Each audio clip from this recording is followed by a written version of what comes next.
नमस्कार, आप देख रहे हैं नेक्स्ट 9 न्यूज और मैं हूं आपके साथ मनीष कुमार सैनी। झारखंड में 81 विधानसभा सीटों पर हुए महासंग्राम के बाद जो परिणाम आता है वो इंडिया गठबंधन के पक्ष में आता है और हेमंत सोरेन की एक बार फिर से झारखंड में वापसी होती हुई नजर आती है। वहीं एनडीए को एक बड़ा झटका लगता हुआ दिखाई देता है और एनडीए लगातार ये दावे करता हुआ नजर आया कि इस बार झारखंड के अंदर उनकी सरकार बनेगी और बहुमत के साथ बनेगी, लेकिन तमाम दावे यहाँ फीके पड़ते हुए नजर आते हैं। तमाम दावे यहां एनडीए के फेल होते हुए नजर आते हैं। इंडिया गठबंधन एक बार फिर से सूबे के अंदर एक प्रचंड जीत हासिल करता है और इस प्रचंड जीत का श्रेय कहीं ना कहीं हेमंत सोरेन और राहुल गांधी को दिया जाता है, क्योंकि दोनों की जोड़ी कहीं ना कहीं विधानसभा चुनाव के प्रचार प्रसार के दौरान काफी ज्यादा हिट मानी गई। और ऐसे में प्रचार प्रसार के दौरान जिस तरह से जनता को साधने का प्रयास हेमंत सोरेन और राहुल गांधी के द्वारा किया गया, उससे कहीं ना कहीं इंडिया गठबंधन को 56 सीटों पे झारखंड के अंदर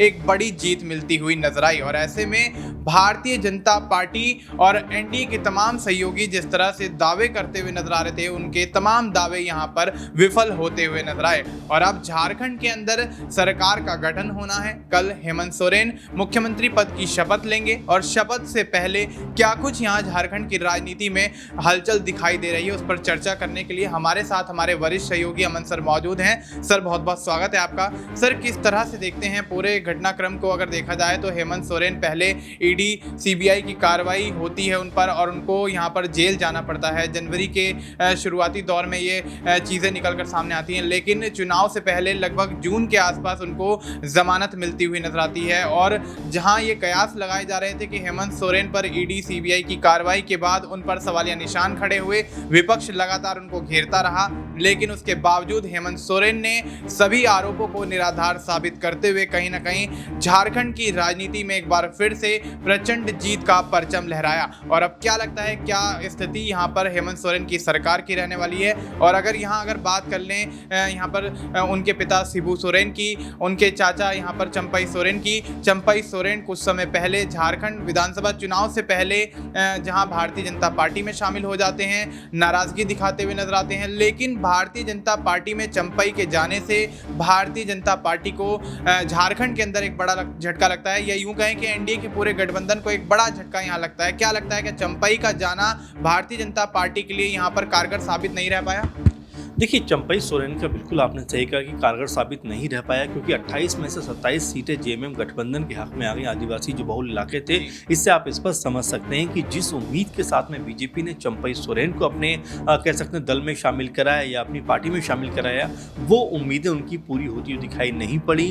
अब आप ज़रा आंकड़ों पर गौर करेंगे कि जिस तरह से बीजेपी के पास 2019 में 26 सीटें थीं, 25-26 सीटें थीं, वही आंकड़ा घटकर 20-21 सीटों पर आ गया, यानी कि फ़ायदा होने की बजाय उनको 4-5 सीटों का इसमें लॉस हो गया है। इसके अलावा आप देखिए कि यहाँ पर जेएमएम जो 19 में 30 सीटों पर नजर आती थी, वो अब 34-35 सीटों पर नजर आने लग गई, तो यहाँ पर उनको फायदा हुआ है। तो ये कहा जा सकता है कि जो एक इमोशन क्रिएट हुआ कि भाई जो आदिवासी कह सकते हैं कि नेता हैं हेमंत सोरेन, उनको उठाकर जिसने जेल के अंदर बंद किया गया, वो कहीं ना कहीं बीजेपी को नुकसान का सबब बनता हुआ दिखाई पड़ा, क्योंकि जिस तरह से जेल में बंद किया गया तो हर तरफ ये बात कही गई कि भाई एक आदिवासी को बेहतर मुकाम पर पहुंचते हुए बीजेपी देखना नहीं चाहती। इसलिए उन्होंने हेमंत सोरेन को कह सकते हैं कई घोटालों का जिम्मेदार बताया, कई करतूतों का जिम्मेदार बताया, यहाँ तक कहा कि ज़मीन घोटाला हो गया, ये हड़प लिया, वो कर दिया, और उसके बाद उठाकर उनको जेल में बंद किया गया। फिर अभी जो है कह सकते हैं हेमंत सोरेन ने बड़ा चतुराई से काम लेते हुए, क्योंकि ये भी हर कोई उस समय मानकर चल रहा था कि उनकी पत्नी कल्पना सोरेन अब झारखंड की अगली मुख्यमंत्री बनने वाली है, लेकिन हेमंत सोरेन ने जिस शख्स का नाम लिखा वो शख्स चंपई सोरेन थे कि भाई इनको मुख्यमंत्री बनाया जाना चाहिए, और वो मुख्यमंत्री बने। तो यहाँ पर स्पष्ट रूप से नजर आता है कि जेएमएम ने कहीं ना कहीं चंपई सोरेन का सम्मान बढ़ाने का ही काम किया, लेकिन चंपई सोरेन जब मुख्यमंत्री बन जाते हैं, उसके बाद जब मुख्यमंत्री वो नहीं रहते, यानी कि हेमंत सोरेन के जेल से वापस आने के बाद वो मुख्यमंत्री पद से हट जाते हैं और हेमंत सोरेन फिर मुख्यमंत्री बन जाते हैं, उसके बाद आपस की जो बगावत थी, आपस की जो खटास थी, वो यहाँ पर बढ़ती हुई दिखाई पड़ी और चंपई सोरेन जो है वो बीजेपी कॉन्वे में जाकर शामिल हो जाते हैं। लेकिन उसका कोई बहुत खास असर, जैसा मैंने पहले भी कहा, कि पड़ता हुआ दिखाई नहीं पड़ा। अब यहाँ पर कई बातें इस तरह की भी निकल कर सामने आ रही है कि भाई चंपई सोरेन को जो हक सम्मान जो है बीजेपी के अंदर मिलना चाहिए था, वो सम्मान हक नहीं मिला।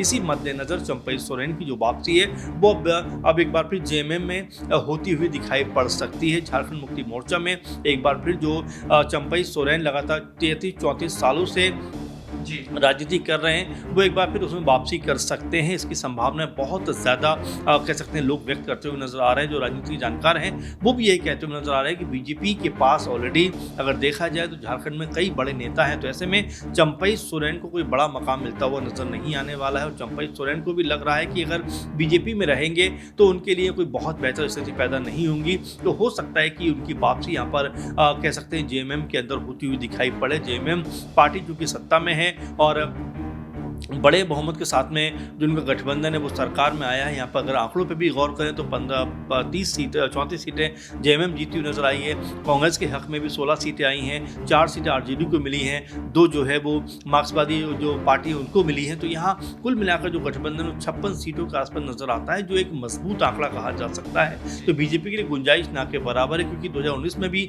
बीजेपी ने कई बार ऐसी कोशिश की, जो आरोप हेमंत सोरेन ने लगाए, उनकी सरकार ने लगाए कि बीजेपी ने कई बार ऐसा प्रयास किया कि सरकार को गिराया जाए। यहाँ तक हेमंत सोरेन ने एक बार कहा था कि बीजेपी सरकार को काटने के लिए आरी ढूंढ रही, लेकिन अभी तक उनको आरी नहीं मिल पाई। यानी कि एक तरीके से यहाँ पर जो प्रयास बीजेपी के थे वो विफल होते हुए नजर आए थे। एक बार तो ऐसा लगा कि सरकार गिर जाएगी। कई लोगों ने यहाँ तक कहा कि बहुत सारे विधायक जो हैं वो बीजेपी के संपर्क में हैं। इसके बाद हेमंत सोरेन अपने विधायकों को लेकर रायपुर चले जाते हैं और वहाँ पर 2-3 दिन रहते हैं। फिर जब वापस आते हैं तो ये सब माहौल खत्म हो जाता है। तो ये समय समय पर बीजेपी की तरफ देखने को मिला है। खुद जेएमएम ने और हेमंत सोरेन ने इसका खुलासा किया। अब यहाँ पर क्या वाकई में चंपई सोरेन की वापसी अगर जेएमएम में होती है तो क्या यहाँ बीजेपी को कोई बड़ा झटका लगने वाला है, और साथ में क्या जेएमएम में अगर चंपई सोरेन आते हैं तो उनको कोई बड़ा पद यहाँ मिलता हुआ नजर आएगा? क्योंकि ये भी कहा जा रहा है कि हो सकता है उनको उप मुख्यमंत्री बना दिया जाए अगर वो आते हैं। तो ये तमाम तरह के कयास जो भी चल रहे हैं, लेकिन फिलहाल अंतिम फैसला जो है वो चंपई सोरेन को ही करना है। जी बिल्कुल। तो वैसे में अंतिम फैसला चंपई सोरेन के हाथ में है। वो जो भी डिसीजन लेंगे उससे उनका सियासी भविष्य कहीं ना कहीं तय होता हुआ नजर आएगा। लेकिन नजर आएंगे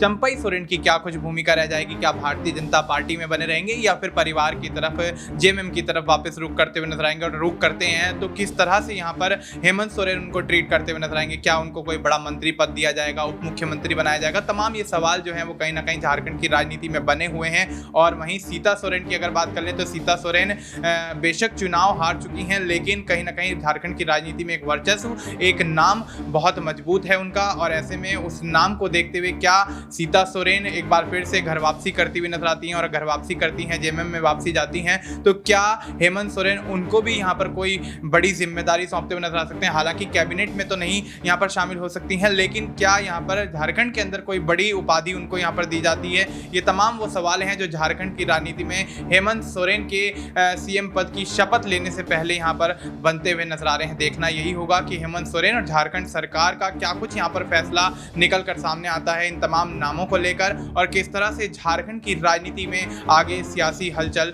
मचती हुई नजर आती है। फिलहाल के लिए इतना ही। बाकी देश और दुनिया से जुड़ी तमाम जानकारी के लिए आप देखते रहिए नेक्स्ट 9 न्यूज।